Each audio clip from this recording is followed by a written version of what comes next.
And then he said, I'm not a carapacian, I'm just a little crabby.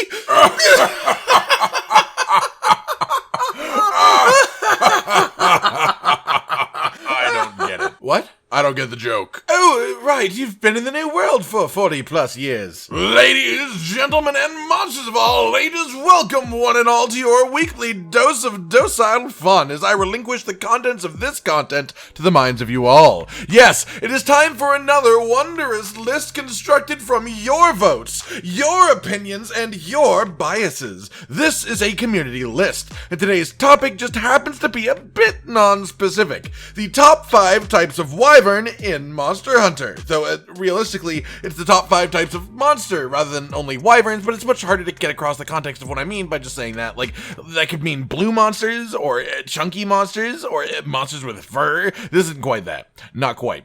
I mean more like categories of monster. And some of us wanted a piece of the action. If you're interested in joining the vote for next week's list, the official top 5 maps in all of Monster Hunter, then go ahead and click on the link in the description of this very video right here, which will plop you down in front of a poll. Very short, very quick. And if you do that, then make sure to also leave a comment under this video here explaining why you voted the way that you did for a chance to show up in the video itself next week. Getting into the core of the experience, then we'll be going over the list itself of the official top 5 types of wyvern as voted by you, followed by a little graph-based analysis of the experiment as a whole. So without further ado, let's begin with Number 5 with 7.42% of the votes.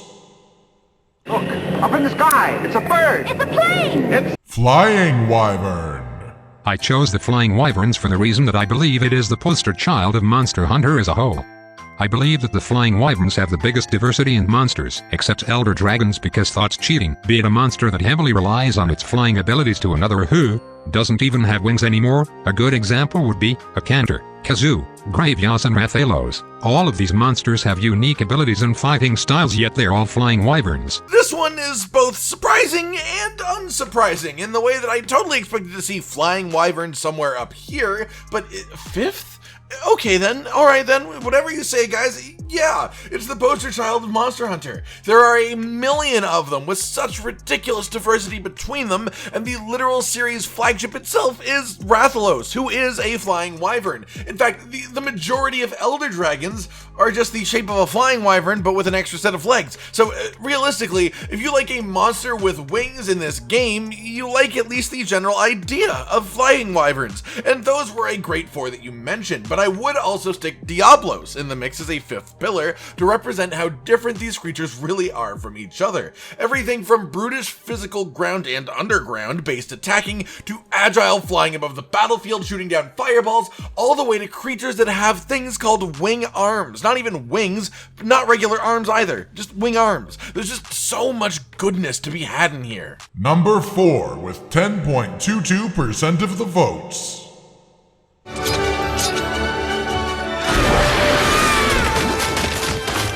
Fanged Wyvern. The Fanged Wyvern gang has the Xenograis and Torbicodikis, and also the one the only best boy Dodogama. Nothing can beat this bunch of good bois. And initially I was taken aback by this. Fanged wyverns above flying wyverns? But then I remembered the actual layout of the monsters in the series. The first Fanged wyvern was Zinogre, and he didn't get any friends until Monster Hunter World, meaning that every Fanged wyvern except for one, and I guess his subspecies, was created for the New World, in the New World engine, with New World technology, and consumed by the legions upon legions of New World hunters. This is a class of monster that may not have originated in the New World, but it sure has made its mark here more than any other individual class in my opinion. Fanged Wyverns. While most of the monster fights do feel nice, it's the Fanged Wyvern for me that feels like a proper duel or dance. Especially if you use dual blades to match their speed and aggression with your own. And they do feel legitimately different to fight, too. They move in ways that the other monsters simply don't. More hopping type motions for most of them, as the shape of their frame and distribution of their muscles allows for this type of movement. Basically, they couldn't move like that if they were just a giant sausage with legs. Though that said, speaking of sausages with legs, next up we have... Number 3 with 11.92% of the votes. You brute, you brute, you brute, you vicious brute! Brute Wyvern. Brute Wyverns, since I first started with MH Generations and then went to 4U. The monster design blew me away, but the ones that caught my eye and imagination were the giant T-Rex shaped monsters that blew all imagination out of the window, from ALYING dragons and spinning Dramburos to sword-wielding Blavinus and exploding boxer Brachydios. Every one of them gave me delight and fear that made me love Monster Hunter to its core. And this is the one! And what a perfect comment to describe why, too. Like, hell, that's a lot of it for me. I'm on record before saying that Brute Wyverns are my favorite type of monster by a fair bit, but this person knows exactly how I feel. The T-Rex shape just feels like a monster, and the bigger they get, the better. A big Brute Wyvern is just way better than a big anything else. It just is. Fight me. The worst Brute Wyvern is Uragon, and that's saying something because Uragon is far from a bad monster. There is no monster here that just ruins the category for the rest of them. There are numerous monsters in here with enough personality to be people's favorite monsters, and they have only gotten better and better with time. Brute Wyverns never change, unless you want to, because I'm sure if you want to, then it's the right choice. Number 2 with 19.59% of the votes. This is an illustration of the Leviathan. Leviathan.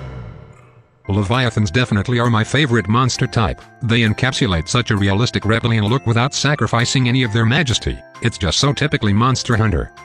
I also love the silliness and the way they move, not to mention some of the best monsters in the series were Leviathans, Plagiacrus, Agnator, Misutsun, Gabul.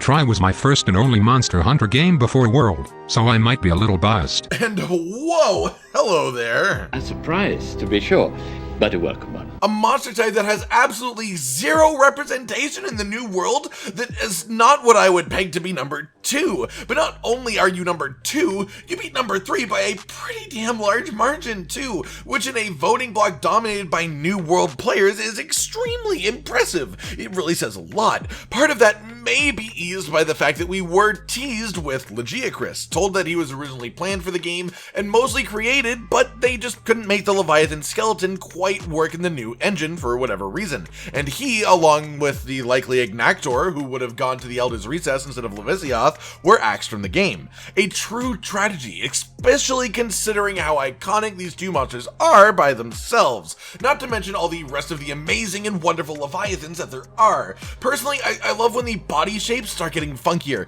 The less classic dragony a monster is, the crazier it can be, really. The more you can mess with its shape, and more importantly, its movement. The Leviathans move in such a mesmerizing way, like the Fanged Wyverns having their own unique and distinct fighting style from most other monsters, and they just always look great, because even when they are designed to look silly, they pull off that silly look in stride. Number 1 with 29.08% of the votes.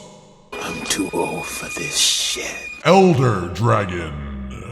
I think it's pretty unfair to have Elder Dragon as an option for the best monster type, mainly because the classification kinda overlays certain monsters. Kultiroth is still Fanged Wyvern, technically, for example, and the amount of variety is just unmatched for Elder Dragons. That being said, Elder Dragons are the best monster type. Correct. Yes, so that is actually exactly why it's here. If your favorite type of monster is Fanged Wyvern because you like Kultiroth, then your favorite type of monster isn't Fanged Wyvern. There are many instances of elders having their own unique shape, like the classic Elder Dragon shape that is unique from other categories, or the Kirin type horse look, things of that nature. But oftentimes, what makes an Elder Dragon an Elder Dragon is their sheer power, their innate destructive ability. If that's what you like, then that's what you like. You like Elder Dragons. If your favorite monsters are just the most powerful monsters, then this is the right place for you. It's the right category, and that's why I have it on the list. That said, many monsters within here do have a lot of personality that make them pretty unique, but personally I find that the more power that a monster has, the less room there is for a truly unique personality. The stronger they get, the more it sort of devolves into either, I am really strong, so I will kill everything, or I am really strong, so stay away from me or I'll kill you, rather than lower tier monsters getting to do all the things like sleeping inside of rocks or farting. Give me a farting Elder Dragon and then we can talk. Careful what you wish for. And that just about covers it for the list itself, so let's move on to a little bit of everyone's favorite number crunching activity, graph-based analysis. Well, in full honesty, the number crunching is already done, and now it's just a picture. That said, first and foremost, well, Piscean Wyverns. Is anyone particularly surprised that they're in last? I don't know. I'm not surprised surprised. I'm just sort of sad, you know? But then out of nowhere, we have Snake Wyvern above Fanged Beast. That one is an absolutely massive revelation for me, especially considering that technically Snake Wyvern only includes one monster and their subspecies, so that's a pretty high praise for that one monster right there. Alright everyone, that'll just about do it. I've been Cotton Dinosaur, and this has been your list of the official top 5 types of Wyvern in Monster Hunter. Do you agree with the majority on this one? Which list would you like to see us do in this style in the future? Like if you like the video, subscribe and hit the notification bell for more, and most importantly, ladies and gentlemen, until next time, stay sweet. This is the brand new outro to tell you all the things that you do that we love, so let's start with something simple and say, oh, we love your eyes. When they're watching us play video games, we make a bunch of jokes that are kinda lame, or when they gaze upon our failures as we try to kill the monsters, or important news about the kingdom Animalia. Rage, Continent, Hollow, we're all here, talking about the things you want to hear, so if you want to be the first to hear, like and subscribe and the bell and we'll cheer. Some of you are patrons, even though we are all the noobs and you're the pros, there's nothing we can do to thank you. No, really, there's nothing we could possibly do. Goodbye.